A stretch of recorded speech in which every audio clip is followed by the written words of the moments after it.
Hello everyone, welcome to the YouTube channel. हम इस video में देखेंगे कि सिंप्लीफिकेशन हम कर क्यों रहे हैं। ज़रूरत क्या थी हमें सिंप्लीफिकेशन करने की। हम दो तीन लिटरल्स एक्स्ट्रा लगा रहे हैं, दो तीन ऑपरेटर्स एक्स्ट्रा लगा के काम नहीं बना सकते क्या? हम लोग क्यों कर रहे हैं? क्योंकि जो डिज़ाइन होती है उसको फिर प्रैक्टिकली हम लोग को बनाना भी पड़ता है, और हमें डिज़ाइन बना रहे हैं उसकी क्या कॉस्ट है, हमें कम से कम कॉस्ट में बनाना है ना, कोई भी डिज़ाइन बनानी है। इस वजह से हम लोग सिंप्लीफिकेशन करते हैं कि अगर हमारा एक गेट भी बच रहा है तो हमारे लिए अच्छी बात है ना। इसके बाद हम लोग कुछ क्वेश्चंस करेंगे, 2 या 3 मिड टर्म मैक्स टर्म के ऊपर, ठीक है। उसके बाद हम के मैप पे जाएंगे। एक एग्जांपल लेते हैं, जैसे ये एक्सप्रेशन है, बहुत छोटा एक्सप्रेशन है वैसे देखने में, है ना। कोई भी बना सकता है। ए ले, बी ले और सी का बार करे, इन तीनों को मल्टीप्लाई कर दे, एंड गेट से पार कर दे, ए बी सी को एंड गेट से पार कर दे, और फिर उन दोनों जो रिजल्ट आएंगे उन दोनों को और गेट से पार कर दे। सिंपल सा है ना। हम लोग बिना सिंप्लीफिकेशन के अगर जाते तो फिर हम लोग यही करते, ठीक है।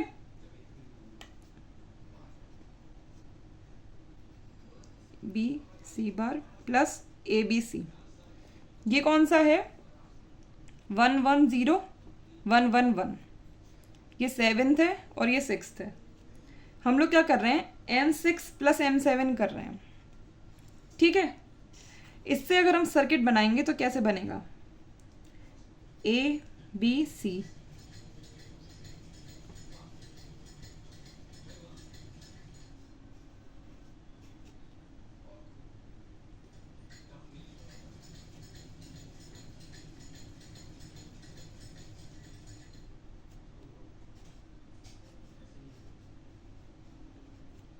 ये दोनों आ गए।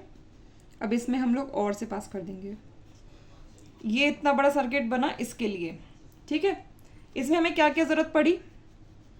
2 हमें 3 इनपुट एंड गेट्स मिले, चाहिए रहे।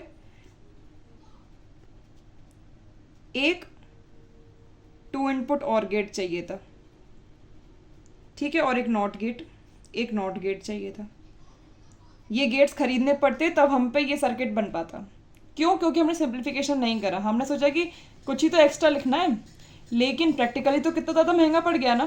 3 इनपुट एंड गेट कितना ज़्यादा हो गया, है ना। अब देखते हैं सिंप्लीफिकेशन करने के बाद क्या होगा। अगर हम उसको सिंप्लीफाई करना चाहें, A B C bar plus A B C, हम देखेंगे ए बी कॉमन आ रहा है, और C plus C bar, A B बचा, और ए और बी इन दोनों को एक 2 इनपुट एंड गेट से निकालेंगे तो फंक्शन बन जाएगा। कहाँ? इसमें क्या यूज़ हो रहा है? खाली 2 इनपुट एंड गेट। इसमें खाली 2 इनपुट एंड गेट यूज़ हो रहा है, और इसमें क्या क्या यूज़ हो रहा है? 3 इनपुट एंड गेट, एक 2 इनपुट और गेट और एक नॉट गेट। डिज़ाइन कॉस्ट किसकी कम होगी? इसकी कम होगी ना। डिज़ाइन कॉस्ट इसकी कम होगी, इसमें तो ज़्यादा पैसे लग जाएंगे। यही रीज़न है कि हम लोगों को सिंप्लीफिकेशन करना चाहिए। और इतने सारे गेट्स हम लोग यूज़ करेंगे, हर एक का एक डिले होता है। ऐसा थोड़ी है कि हम लोगों ने इनपुट दिया 0 सेकेंड्स पे तो आउटपुट हमें 0 सेकेंड्स पे मिल जाता है। ये कुछ टाइम लेता है। मान लीजिए इसने 2 सेकेंड लिया, इसने 3 सेकेंड लिया, इसने 4 सेकेंड लिया, तो हमारे 5-6 सेकेंड खत्म हो गए ना इनपुट से आउटपुट पहुँचने में। लेकिन वहीं पर हमने खाली एक ही गेट यूज़ किया। इसका 2 सेकेंड था तो 2 ही सेकेंड लगेगा, इसमें 7 सेकेंड लगा तो उसमें खाली 2 ही सेकेंड। तो हमारा क्या हुआ? प्रोपेगेशन डिले भी तो कम हो गया, सर्किट फास्टर हो गया ना। इस वजह से ये 2 रीजंस हैं। एक तो डिज़ाइन कॉस्ट वो रिड्यूस हो जाती है, और सर्किट की स्पीड वो बढ़ जाती है। इसलिए करते हैं हम लोग सिंप्लीफिकेशन, ठीक है। यहाँ पे मैंने लिख भी रखा है यही बात कि सिंप्लीफिकेशन क्यों होता है। एक तो डिज़ाइन कॉस्ट कम करने के लिए, और ओवरऑल प्रोपेगेशन डिले को कम करने के लिए, ताकि सर्किट फास्ट काम करे। समझ में आ गया सिंप्लीफिकेशन क्यों यूज़ होता है, ठीक है। क्वेश्चंस कर लेते हैं। ये क्वेश्चन है, consider the logic circuit shown below. अब हम लोग ने, ये कौन सा फॉर्म है? कैनोनिकल एसओपी फॉर्म है ना। हम लोगों ने वो एक्सप्रेशन नहीं दिया, हमने इसमें दे दिया कि कौन कौन सा मिड टर्म यूज़ हुआ है। 8th वाला, 9th वाला और 10th वाला, ऐसे दे दिया है। अब हम लोग इसी से क्या करेंगे? हमें F1 दे रखा है, F2 दे रखा है और F दे रखा है। हमें निकालना क्या है? F3 निकालना है हम लोगों को, ठीक है। हमें मालूम है एंड गेट जो होता है, फर्स्ट क्लास में सीखा था, एंड गेट किसका काम करता है? इंटरसेक्शन का काम करता है, और गेट किसका काम करता है, यूनियन का काम करता है। तो वही चीज़ करनी है हम लोगों को, ठीक है। अब देखते हैं, ये दोनों क्या हो गया है, एंड गेट से पास हो रहे हैं, तो इन दोनों का इंटरसेक्शन होगा जो यहाँ पे आएगा, इसको हम मान लेते हैं x। तो x में क्या क्या होगा, F1 और F2 में क्या कॉमन है, वो चीज़ 8 है, हाँ 9 है नहीं है, 10 है नहीं है, तो बस 8। यहाँ तक खाली 8 पास हुआ, एंड गेट ने खाली 8 पास किया, 8 वाला मिन टर्म। F3 हमें निकालना ही है, और F क्या दे रखा है हम लोगों को, 8 9 है ना। अब हम F3 क्या रखें कि हमारा F 8 9 आ जाए, F क्या है 8 9 आ जाए।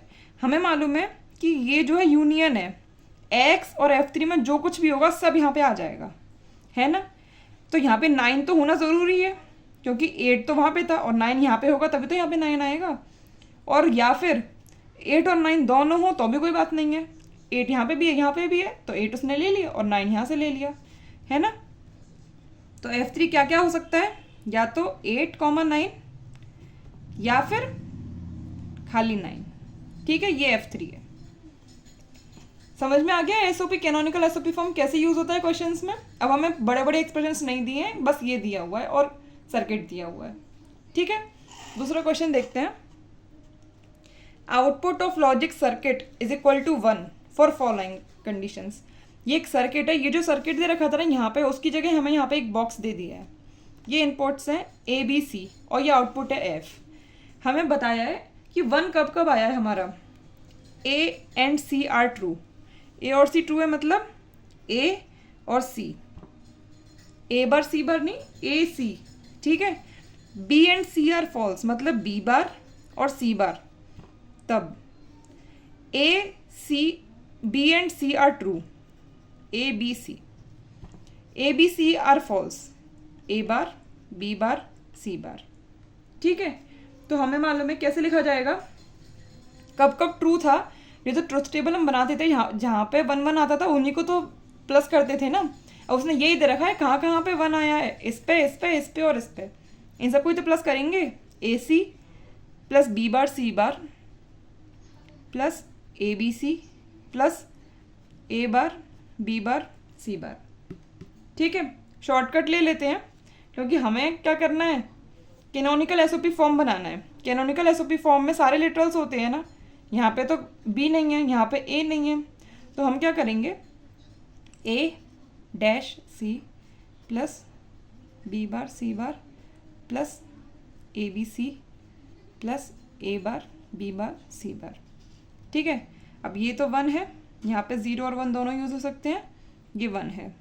यहाँ 0 और 1 दोनों यूज़ हो सकते हैं, ये 0 है ये 0 है, ये 1 है 1 है 1 0 0 0। अब ये नीचे लिख लेते हैं।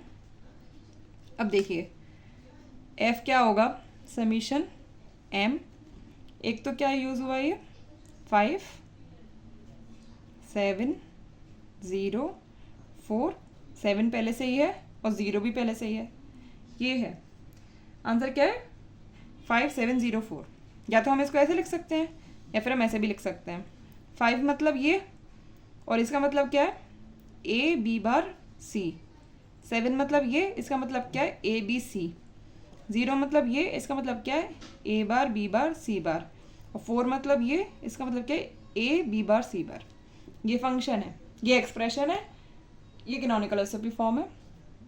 दिख नहीं रहा क्या, सॉरी, ठीक है। ये समझ में आ गया, फिर से बता देती हूँ। ये हमने 5 देखा, 5 का ये होता है ना, तो 1 की जगह A, 0 की जगह B बार और 1 की जगह फिर से C, है ना। मिन टर्म्स में यही तो होता है, ठीक है। समझ में आ गया। यहाँ पे हम स्टॉप करते हैं इस वीडियो को। हमने खाली 2 क्वेश्चंस देखे हैं, बाकी आप लोग देखिएगा। नेक्स्ट टर्म पे ज़्यादा क्वेश्चन नहीं आते हैं, क्वेश्चंस मिन टर्म पे ज़्यादा आते हैं। ये वाले क्वेश्चन है, इसमें भी मिन टर्म्स थे, मिन टर्म एसओपी वाला फॉर्म था, और नीचे वाले में भी एसओपी वाला फॉर्म था। बाकी क्वेश्चन सब अपने बुक से कीजिएगा। हम लोग नेक्स्ट लेक्चर में के मैप चालू करेंगे, ठीक है। Thank you.